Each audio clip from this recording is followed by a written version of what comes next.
What is up, YouTube? Welcome to episode 4 actually of my UMass Minutemen Dynasty, featuring this episode we're going to be going up against FCS East. So we're looking to definitely get a win here, but they are a low rated team. So looking into the polls, nothing really surprising except wait till we get down, because Florida State lost to Pittsburgh, placing them at number 24. Really surprising there. But saying that's Pittsburgh's first game, but look at they're already rated better than us in everything. So we're just going to get into this game, hopefully looking to maybe pick up a win against these guys. Even though they are rated better than us, it's not by that much. So we definitely want to win, because next week we might lose because we're playing K-State. So I'm just going to be quiet for this post-game show. Innovation that excites. We're at UMass Stadium in Amherst, and you're getting a live look at the final moments before kickoff.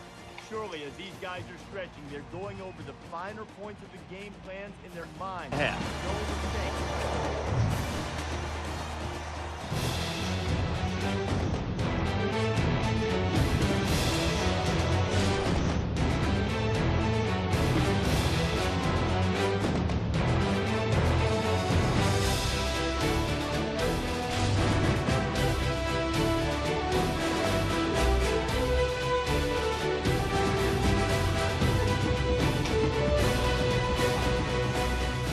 UMass Stadium in Amherst. The university founded in 1863. So after the post-game show, we are at home, but we do win the coin toss, so we elect to kick the ball off to receive at halftime, and that's a really bad kick.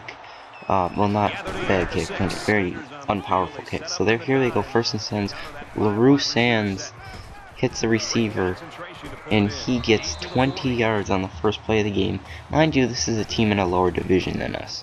But here he goes again, finds Jenkins, and this whole game I'm trying to ball hawk, and I don't know why it's not working. But there goes Washington, who hits a huge hole there, and that's 22 yards for Minutemen. I mean, for the Howlers. I believe they're called the Howlers. But here comes LaRue Sands, but we get them 4th and goal there. We're gonna force them to kick a field goal.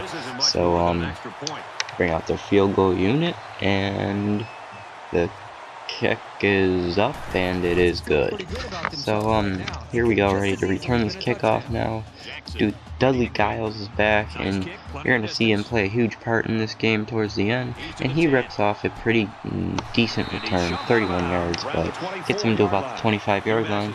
So look at Wegson there, just looking like he's ready to go. So here they go, and Wegson, read option, he cuts upfield, and he gets 8 yards on the carry. And Wegson again, dropping back, he finds Tajay Sharp on 3rd and 13. Very lucky play for the Minutemen. But here comes Lorenzo Woodley. He's got the corner and the first down, and then a couple more yards.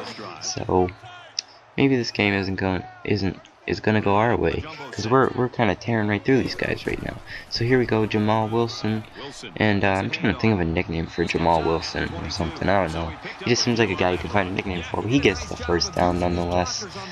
And Wegson again coming out with the read option, and the guy contains, so he hands it off to Jamal Wilson again and again. But this time it's Lorenzo Woodley, and he's in the end zone for 10-yard touchdown run by Lorenzo Woodley, who, by the way, had a beast game today. And well, you guys already can tell he has a touchdown in the first quarter, and I don't think that's something we did last game. He wasn't running this well last game, I can tell you. But here comes Jenkins, and he looks like he could take that all the way, but the hole fills up relatively quickly. But here comes Andre LaRue Sands. This guy dominated us in the second half of this game. But here he comes again. He finds a receiver wide open, Harris. Mike Harris, 24 yards. And there we go. Skip to the end of the first quarter. Oh, we had a pitcher's duel in that low-scoring first quarter. UMass leads it 7-3.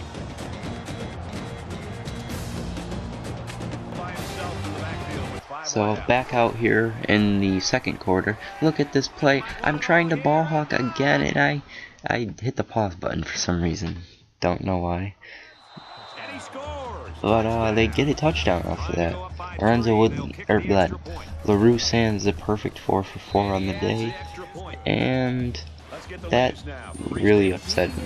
But so Penn State and Eastern Michigan, not really a fun game, so I'm just gonna get rid of that update there.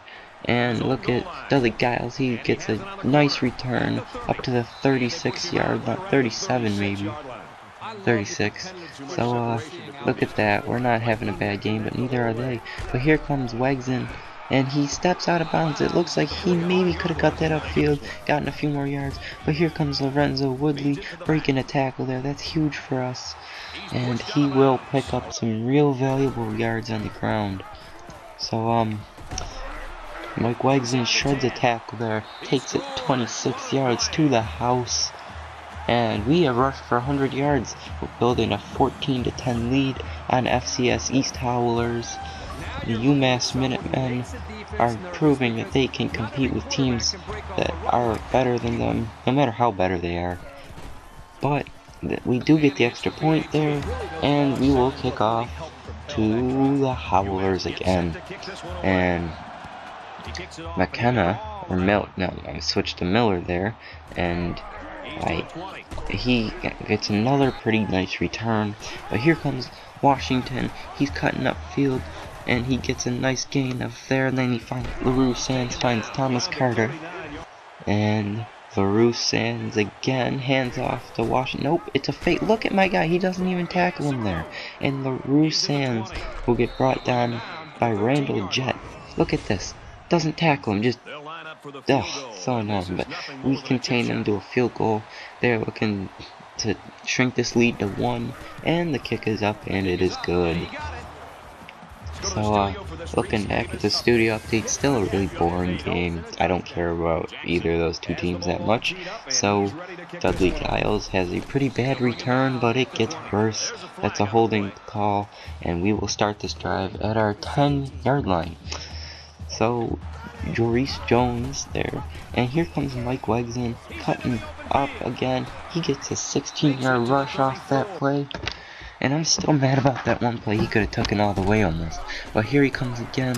He gets an even bigger play, and that'll do it for the first half.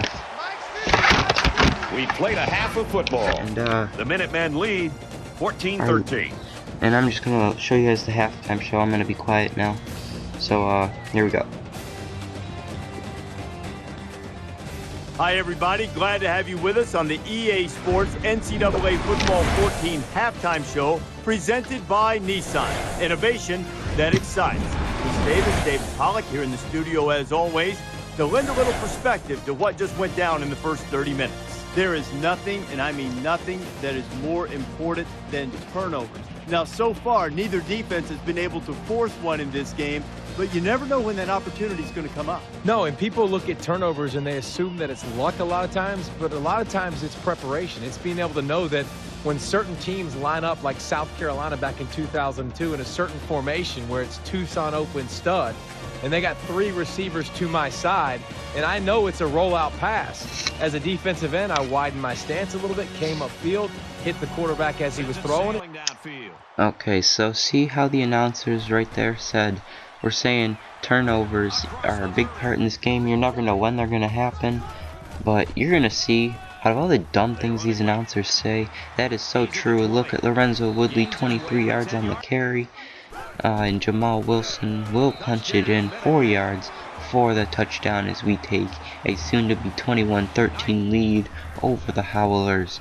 And you're going to see that is going to be huge in this game, that touchdown. And we kick it off to Jenkins, who looks like maybe if he cut it outside more, could have gotten a better return. Anyhow, it is 25 yards, but here comes LaRue Sands again, and he looks like he has an opening, but Randall Jett will not let him get by. That's 24 yards, and look at the boy right here, handing it off to Williams, and why is Byrne not making a tackle there? Is that another stupid play? And LaRue Sands will punch it in 3 yards on the ground. That looked like a late hit, but it's not. There's so many late hits in this game that they never get called. So here comes LaRue Sands, passes to Bush, who has to come back for it, but he's able to cross the goal line anyways. 3-yard touchdown reception. Here comes Dudley Giles with the return, and he gets stuffed. So you're going to see later that drive, we do end up kicking a field goal. I think for that extra point I said touchdown reception. Oh, just 2-point conversion I meant. But they're going to kick a field goal to tie this game up. Look at Mike Wags, a huge 3rd down conversion. That's going to play a huge part in this drive. And look at, here comes Lorenzo Woodley, rumbling, bumbling, and stumbling his way to a 1st down. And then Wegson will smack his way up there, 4 yards, just enough for the 1st. And Lorenzo Woodley will punch it in 3 yards for Pater. Oh, great drive there. We leave 16 seconds for the Howlers to do something. I think that all but sealed our victory here. So this is a 1-possession game. We're up by a touchdown, and he looks over, finds Dudley Giles, but that's an interception, and Dudley Giles is just gonna fall on the ball right here, securing our win. And let the partying begin. UMass Minutemen are 1-1 with the win over FCS, that following a tough loss to Wisconsin on a blowout. So we do win. And I'm going to be quiet for the rest of this one. See you later, guys. Peace out. 31-24, Minutemen. That does it for this edition of NCAA Football 14. For Kirk Herbstreit, I'm Brad Nessler saying so long.